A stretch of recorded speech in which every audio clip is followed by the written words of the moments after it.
Now I am going to start with the topic median. Median जो होता है ये है एक सेंट्रल वैल्यू जो गिवन वैल्यूज को इक्वल पार्ट्स में डिवाइड करती है। अगर मीडियन हमें सीरीज दी हुई है, तीन तरह की सीरीज होती है, individual series, discrete series and continuous series. अब आपके माइंड में क्वेश्चन अराइज होगा, इंडिविजुअल सीरीज क्या होती है? इंडिविजुअल सीरीज बच्चे वो सीरीज होती है जिसमें सिर्फ x की वैल्यूज दी हैं। डिस्क्रीट सीरीज होती है x और f दोनों दी हैं। कंटिन्यूस सीरीज होती है जिसमें क्लास इंटरवल दी हैं और फ्रीक्वेंसी दी है। अगर तो इंडिविजुअल सीरीज है तो इस केस में मीडियन को निकालने का फॉर्मूला होगा n प्लस 1/2 टर्म।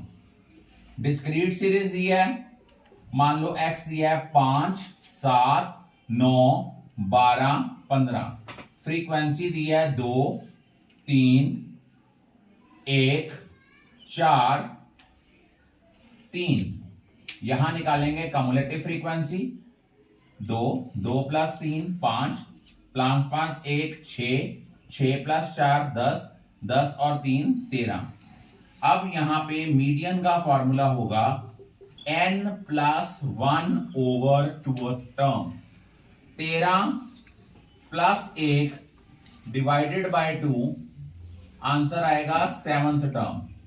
अब कम्युलेटिव फ्रीक्वेंसी में देखो 7 कहां आता है? 7 जो है वो 6 से बड़ा है लेकिन 10 से छोटा है, तो 10 के कॉरस्पॉन्डिंग जो x की वैल्यू है वो आपका मीडियन है। इस क्वेश्चन में मीडियन की वैल्यू होगी 12। और अगर हमें क्लास इंटरवल दिए हैं, सपोज दिया है 0 to 10, 10 to 20, 20 to 30, 30 to 40, 40 to 50, 50 to 60, और हमें फ्रीक्वेंसी दी है 2, 3, 7, 5, 4, 6।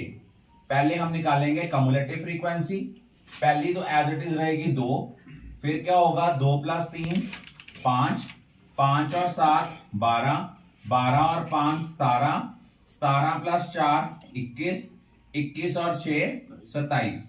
अब इस केस में कंटिन्यूस सीरीज में मीडियन को निकालने का फॉर्मूला होता है n/2 टर्म। 27/2 टर्म, ये आपकी वैल्यू आई 13.5। अब जो 13.5 आया है ये 12 से बड़ा है लेकिन 17 से छोटा है, तो हम लिखेंगे मीडियन लाइज इन 30